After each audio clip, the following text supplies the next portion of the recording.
Hello and नमस्कार दोस्तों, कैसे हैं आप सभी। आई होप आप सभी बढ़िया होंगे। बढ़िया से आप लोगों की तैयारी चल रही होगी, प्रिपरेशन चल रही होगी। और जिन लोगों की पढ़ाई अच्छे से नहीं चल रही है, जिन लोगों की प्रिपरेशन अच्छे से नहीं चल रही है, दोस्तों आप लोग भी प्रिपेयर हो जाइए एग्ज़ाम्स के लिए। नोट्स बनाना स्टार्ट कीजिए, सारे लेक्चर्स देखिए और नोट्स बनाते रहिए। एग्ज़ाम्स के डेट्स नज़दीक आने वाले हैं। यदि आप एग्ज़ाम टाइम पे नोट्स बनाने लगे तो चीज़ें काफ़ी डिफ़िकल्ट हो जाएगी, इम्पॉसिबल जैसी चीज़ें हो जाएगी। क्योंकि उस समय आपको लगेगा कि मैं नोट्स बनाऊं या फिर लर्न करूं, चीज़ों को पढ़ूं, क्या करूं मैं, है ना। तो नोट्स बनाना स्टार्ट कर दीजिए अभी से, ताकि एग्ज़ाम टाइम पे आप केवल रिविज़न करें। थोड़ा सा समय लगेगा और चीज़ें बढ़िया से आपको याद हो जाएगी। First of all welcome to the heights के आज के इस लेक्चर में हम बात करने वाले हैं एंशिएंट इंडियन हिस्ट्री के बारे में, प्राचीन भारतीय इतिहास के बारे में। प्राचीन भारतीय इतिहास, एंशिएंट इंडियन हिस्ट्री में आज का हमारा लेक्चर रहेगा पूर्व मध्यकालीन भारत, प्री मिडाइवल हिस्ट्री के बारे में, प्री मिडाइवल इंडिया के बारे में हम पढ़ने वाले हैं आज के इस लेक्चर में। तो बिना किसी देरी के लेक्चर को स्टार्ट करेंगे। अपना कॉपी पेन उठाइए, नोट डाउन करना स्टार्ट कीजिए। सबसे पहले हेडिंग डालेंगे पूर्व मध्यकालीन Bharat, pre medieval India. Pre medieval India, okay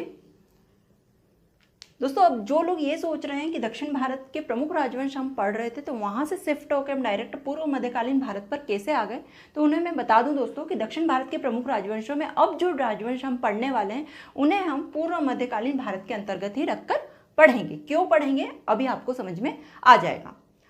पूर्व मध्यकालीन भारत नाम से ही समझ में आ रहा है कि मध्यकालीन भारत के पहले का समय। पूर्व मध्यकालीन भारत ये वह समय है जब प्राचीन भारतीय इतिहास का प्राचीन काल जो है वो समाप्त होने वाला है, खत्म होने वाला है। ठीक है, बिल्कुल ये किनारे का पॉइंट है, समझ लीजिए। अब जितने भी डायनेस्टीज हम इसके अंतर्गत पढ़ेंगे, जितने भी राजवंश हम पूर्व मध्यकालीन भारत के अंतर्गत पढ़ने वाले हैं, उसके बाद में प्राचीन भारतीय इतिहास खत्म हो जाएगा। उसके बाद में जितने भी राजवंश पढ़े जाएंगे वे मध्यकालीन भारतीय इतिहास के अंतर्गत पढ़े जाएंगे। ठीक है, इसीलिए लास्ट पॉइंट है, बिल्कुल किनारे का पॉइंट है। यहाँ से अब प्राचीन भारतीय इतिहास खत्म हो जाएगा। ये जो राजवंश थे बस यही अंतिम राजवंश थे जिन्होंने प्राचीन भारतीय इतिहास के अंतर्गत भारत पर शासन किया था। इसके बाद में आने वाले जो राजवंश है वो मध्यकालीन भारतीय इतिहास के अंतर्गत आएंगे, उसके अंतर्गत हम पढ़ेंगे उन्हें। पूर्व मध्यकालीन भारत, इसका टाइम नोट डाउन करेंगे तो 800 ईस्वी से 1200 ईस्वी। ठीक है, ये टाइम पीरियड है इसका। तो इस टाइम पीरियड के अंतर्गत जितनी भी डायनेस्टीज हैं उनके बारे में हम अध्ययन करने वाले हैं, चाहे वह उत्तर भारत के राजवंश हो चाहे वह दक्षिण भारत के राजवंश हो। इसीलिए मैंने कहा था कि दक्षिण भारत के प्रमुख राजवंश जो अब बचे हुए हैं उन्हें हम पूर्व मध्यकालीन भारत के अंतर्गत पढ़ेंगे, क्योंकि अब आने वाले राजवंशों का जो समय है वो 800 ईस्वी से 1200 ईस्वी के मध्य ही है। दोस्तों थोड़ा सा रिवर्स में चले जाते हैं, थोड़ी सी चीज़ों को रिकॉल कर लेते हैं ताकि चीज़ें बेहतर तरीके से हमें समझ में आ जाएं। हमने अब तक प्राचीन भारत को जो पढ़ा है दोस्तों, तो हमने दो भागों में डिवाइड करते हुए पढ़ा है। उत्तर भारत के राजवंश और दक्षिण भारत के राजवंश ऐसे कंपेयर करते हुए पढ़ा है। जिन्होंने लेक्चर देखा होगा उन्हें पता होगा। उत्तर भारत और दक्षिण भारत।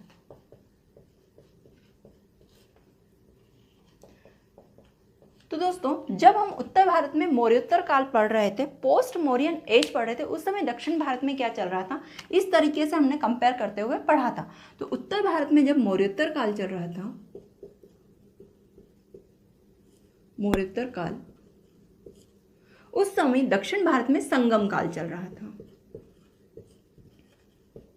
ठीक है, जिन्होंने संगम काल वाला लेक्चर देखा होगा उन्हें पता होगा इसके अंतर्गत हमने किन किन राजवंशों को पढ़ा था, किन किन डायनेस्टीज को डिस्कस किया था। तो हमने संगम काल के अंतर्गत चोल राजवंश, चेल राजवंश और पांड्य राजवंश को डिस्कस किया था। हमने डिस्कस किया था चोल डायनेस्टीज, पांड्य डायनेस्टीज और चेल डायनेस्टीज के बारे में पढ़ा था संगम काल के अंतर्गत। अब दोस्तों मौर्योत्तर काल के बाद में गुप्त काल आता है। गुप्त काल जब उत्तर भारत के क्षेत्र में चल रहा था तो दक्षिण भारत के क्षेत्र में क्या चल रहा था, दक्षिण भारत के क्षेत्र में भी गुप्त शासक ही शासन कर रहे थे। कैसे शासन कर रहे थे दोस्तों, यहाँ पर वो आकर शासन नहीं कर रहे थे, बल्कि यहाँ के जितने भी डायनेस्टीज के शासक थे, ठीक है, छोटी छोटी राजवंश थे यहाँ पर, तो उन राजवंशों के जो शासक थे उन्हें अपना सामंत बना लिया था गुप्त काल के जो शासक थे उन्होंने, और उन्हें उनके अधीन ये शासक कार्य कर रहे थे। किनके? गुप्त काल के शासकों के अधीन यहाँ के शासक कार्य कर रहे थे। समझ लीजिए कि उत्तर भारत में जब गुप्त काल चल रहा था तो दक्षिण भारत में भी गुप्त काल ही चल रहा था, क्योंकि यहाँ के शासक ही यहाँ पर राज कर रहे थे, यहाँ की टेरिटरी पे राज कर रहे थे। बस केवल यहाँ के जो शासक थे वे नाम मात्र के शासक थे, मुख्य रूप से वह गुप्त काल के शासकों की अधीनता को स्वीकार कर चुके थे। ठीक है, तो गुप्त काल में दक्षिण भारत में ये चीजें चल रही थी। गुप्त काल के बाद में उत्तर भारत में आता है गुप्तोत्तर काल।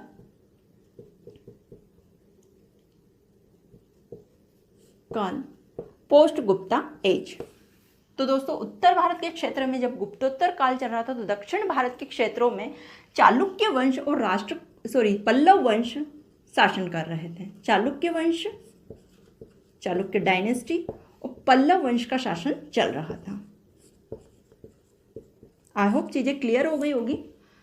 इससे पहले के लेक्चर में हमने जब दक्षिण भारत के प्रमुख राजवंश पढ़ा, उसमें हमने चालुक्य डायनेस्टी और पल्लव डायनेस्टी को विस्तृत रूप से चर्चा करते हुए पढ़ा था, अच्छे से समझते हुए पढ़ा था। अब इसके बाद में दक्षिण भारत के प्रमुख राजवंशों में जो राजवंश हम पढ़ने वाले हैं उन्हें हम पूर्व मध्यकालीन भारत के अंतर्गत पढ़ने वाले हैं। तो दोस्तों ये सिचुएशंस चल रही थी। मौर्योत्तर काल चल रहा था, तब दक्षिण भारत में संगम काल चल रहा था। गुप्त काल चल रहा था तो दक्षिण भारत में भी गुप्त काल का ही शासन चल रहा था। गुप्तोत्तर काल जब चल रहा था उत्तर भारत में, नॉर्थ इंडिया में, साउथ इंडिया में उस टाइम पर चालुक्य वंश, चालुक्य डायनेस्टी और पल्लव वंश अर्थात पल्लव डायनेस्टी का शासन चल रहा था।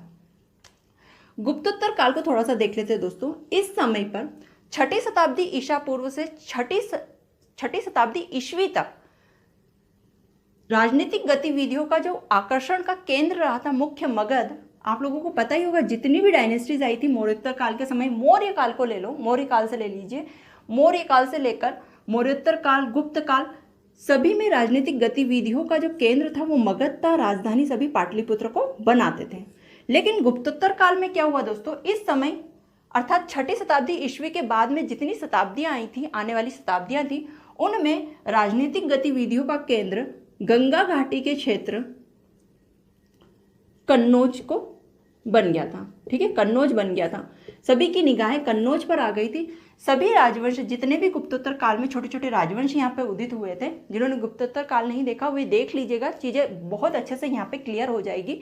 या छोटे छोटे राजवंश थे, वर्धन वंश, मोखरी वंश, मैत्रक वंश हुआ, जैसे मालवा मगध के क्षेत्र में उत्तर गुप्त वंश हुआ, बंगाल के क्षेत्र में गौड़ वंश हुआ। सभी का आकर्षण का केंद्र क्या बन गया था, कन्नौज बन गया था। जैसे पहले मगध हुआ करता था ना, सभी मगध को अपना राज्य क्षेत्र बनाते थे, राजधानी पाटलिपुत्र को बनाते थे, वैसे सभी लोग कन्नौज पर निगाहें गाड़े हुए थे। कन्नौज प्रमुख केंद्र बन गया था राजनीतिक गतिविधियों का इस समय पर, गुप्तोत्तर काल के बाद में। ठीक है, ये चीजें चल रही थी यहाँ पे। इसी के अंतर्गत कन्नौज को ही हड़पने के लिए एक त्रिपक्षीय संघर्ष भी हुआ था, उसे भी हम पूर्व मध्यकालीन भारत के अंतर्गत पढ़ेंगे। आई होप चीजें क्लियर हो गई होगी। अब दोस्तों आता है 800 ईस्वी से 1200 ईस्वी का समय, गुप्तोत्तर काल के बाद में।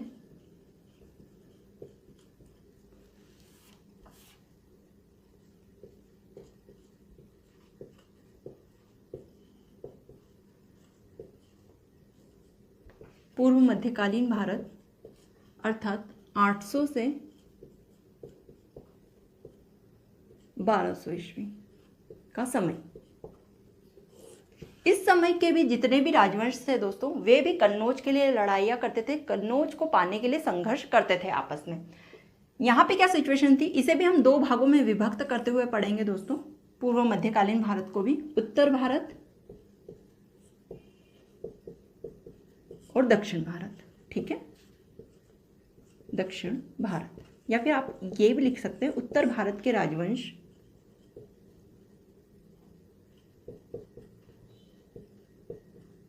और दक्षिण भारत के राजवंश।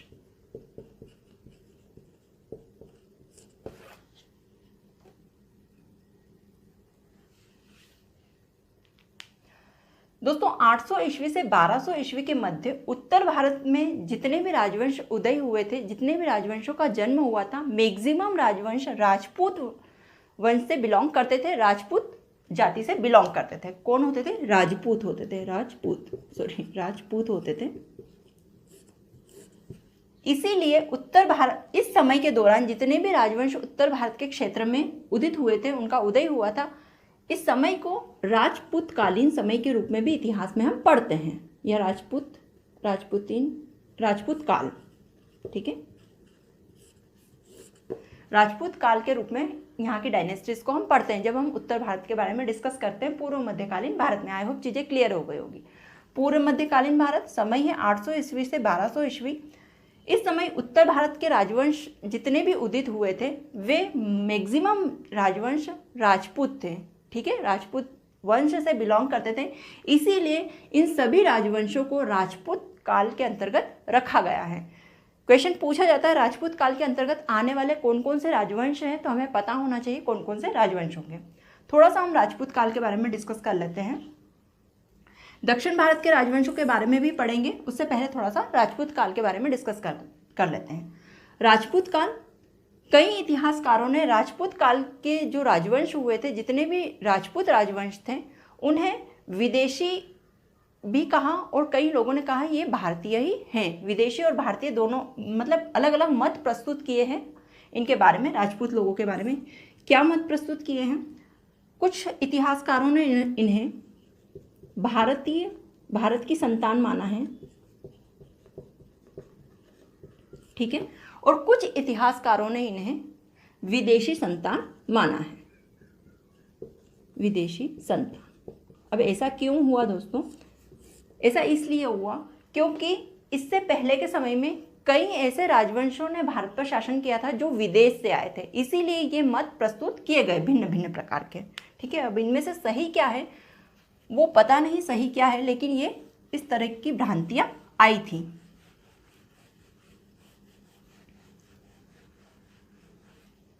अब भारत की संतान, इसके क्या साक्ष्य हैं? तो दोस्तों एक इतिहासकार हुए चंदबरदाई, काफ़ी फेमस है, सभी ने नाम सुना होगा चंदबरदाई का।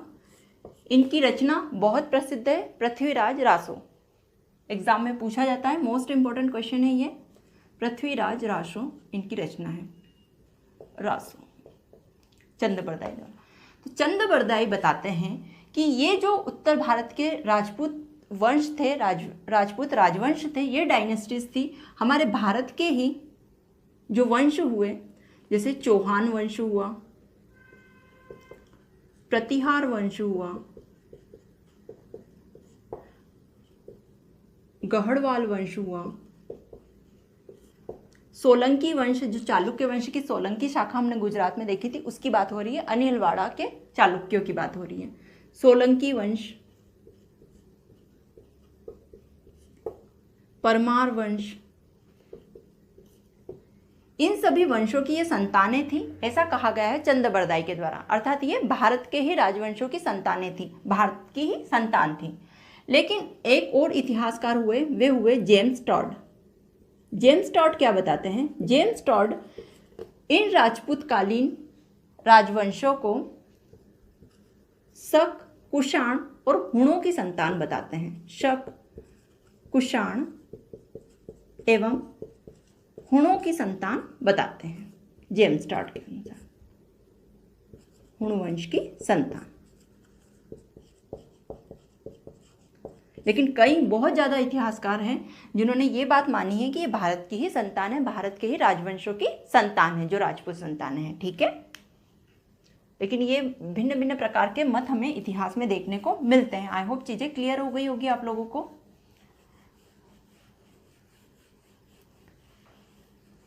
आइए दोस्तों, अब हम देख लेते हैं कि पूर्व मध्यकालीन भारत के अंतर्गत हम किन किन राजवंशों के बारे में पढ़ने वाले हैं।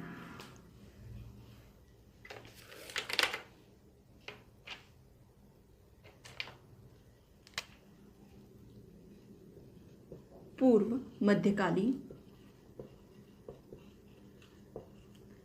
भारत, जिसका समय हमने देखा 800 ईस्वी से 1200 ईस्वी। इसे हम दो भागों में विभक्त कर कर यहाँ पर पढ़ेंगे।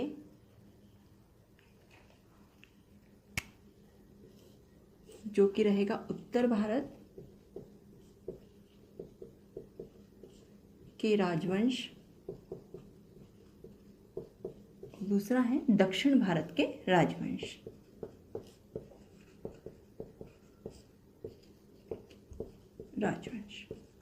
उत्तर भारत के राजवंशों में दोस्तों मुख्य राजवंश कौन कौन से देख लेते हैं जिन्हें हमें पढ़ना है। तो वे राजवंश हैं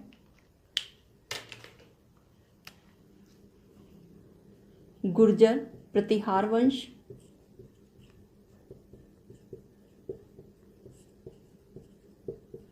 पाल वंश, चौहान वंश, गढ़वाल वंश। छोटे छोटे राजवंश आ गए थे दोस्तों इस समय। ठीक है, यहाँ पर पूरा सामंतीकरण हो गया था, फ्यूडलिज्म आ गया था, सामंतवाद जैसी स्थिति आ गई थी, क्षेत्रीयता की स्थिति आ गई थी। छोटे छोटे राजवंश यहाँ पर उदित हो गए थे इस समय पर। उत्तर भारत के राजवंशों में कई राजपूत वंश आ गए थे यहाँ पे। तो गुज्जर प्रतिहार वंश, पाल वंश, चौहान वंश, गढ़वाल वंश, मालवा के परमार वंश,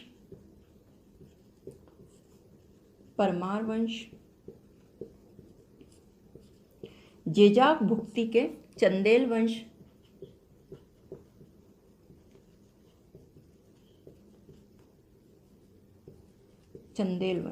जेजाक भुक्ति जो कि वर्तमान खजुराहो हैं, चंदेल वंश। ठीक है, एमपी की बात हो रही है दोस्तों हमारे।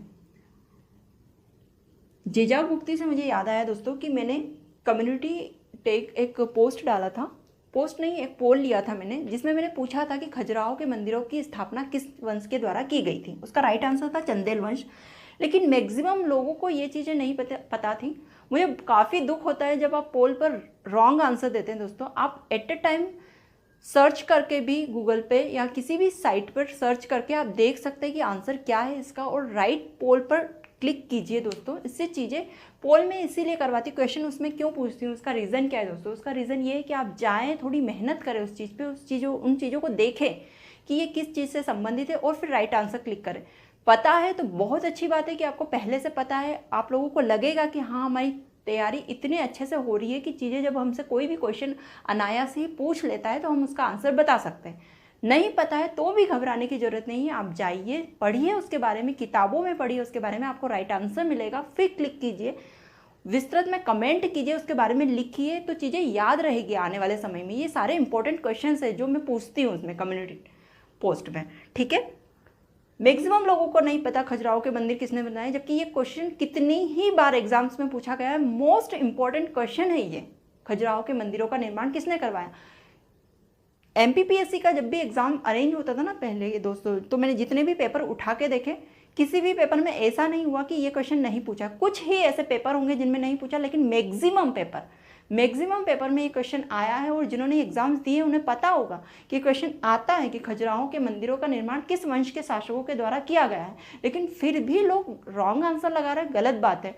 आप लोगों की पढ़ाई बिल्कुल भी अच्छी नहीं चल रही है, ऐसा प्रतीत होता है इन सब चीज़ों से कि आपको इतने ईजी क्वेश्चन का आंसर भी नहीं आ रहा। मैं यहाँ आप लोगों को टॉर्चर नहीं कर रही हूँ कि आप लोग पढ़ो करो, करना ही पड़ेगा, लेकिन मैं आप लोगों को मोटिवेट कर रही हूँ दोस्तों कि प्लीज़ आप सीरियस लेना स्टार्ट कीजिए पढ़ाई को। अगर आप सीरियस नहीं लेंगे तो एग्ज़ाम निकालना काफ़ी डिफ़िकल्ट है। कंपटीशन इतना तेज़ हो गया है कि आप लोग ये सोचें कि हम सोते रहें और एग्ज़ाम निकाल लें तो इम्पॉसिबल है।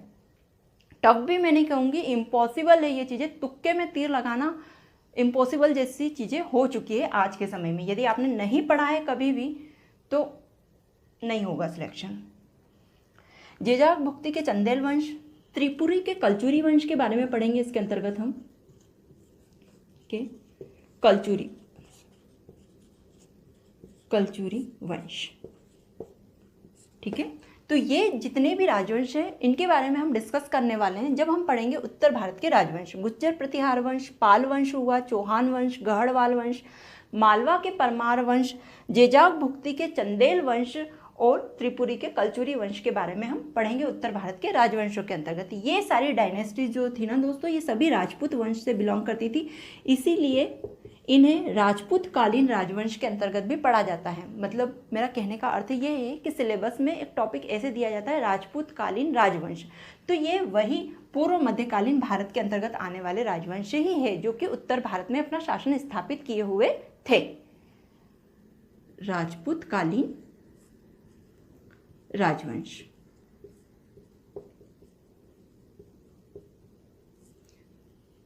दक्षिण भारत के राजवंशों के अंतर्गत हम पढ़ने वाले हैं राष्ट्रकूट वंश, मोस्ट इंपॉर्टेंट, ये हमारा छूटा हुआ भी था। दक्षिण भारत के प्रमुख राजवंशों के अंतर्गत राष्ट्रकूट वंश के बारे में हम पढ़ेंगे चोल वंश के बारे में। संगम काल का खेल है ये चोल वंश, तभी हम इसकी स्थापना हुई थी। लेकिन मध्य में क्या होता है दोस्तों, मध्य में चोल वंश का शासन समाप्त हो जाता है, मतलब ये अधीन होकर अन्य डायनेस्टीज के अधीन होकर अपना शासन चला रहे होते हैं। उसके बाद में एक शासक आते हैं विजयालय, जिनके बारे में हम पढ़ेंगे। फिर ये स्वतंत्र रूप से चोल वंश की फिर से स्थापना करते हैं, चोल वंश के शासन को बढ़ाते हैं। इसीलिए हम इस समय पर भी चोल वंश को पढ़ेंगे। जब हमने चोल डायनेस्टी के बारे में संगम काल में पढ़ा था, मैंने इस बात का डिस्कशन किया था आप लोगों से।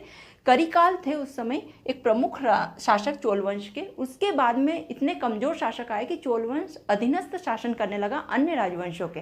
उसके बाद में विजयालय आते हैं, जो फिर से चोल वंश को स्वतंत्र करते हैं, स्वतंत्र डायनेस्टी बनाते हैं। तो यहाँ पर हम इसीलिए चोल वंश को फिर से डिस्कस करने वाले हैं। तो ये पूरा क्राइटेरिया होगा पूर्व मध्यकालीन भारत को पढ़ने का। इसके अंतर्गत 800 ईस्वी से 1200 ईस्वी के अंतर्गत आने वाली सारी डायनेस्टीज हम पढ़ेंगे, जो कि उत्तर भारत के क्षेत्र की होगी और दक्षिण भारत के क्षेत्र के होंगे। आई होप आपको चीज़ें अच्छे से समझ में आ गई होगी, लेक्चर भी अच्छे से समझ में आ गया होगा।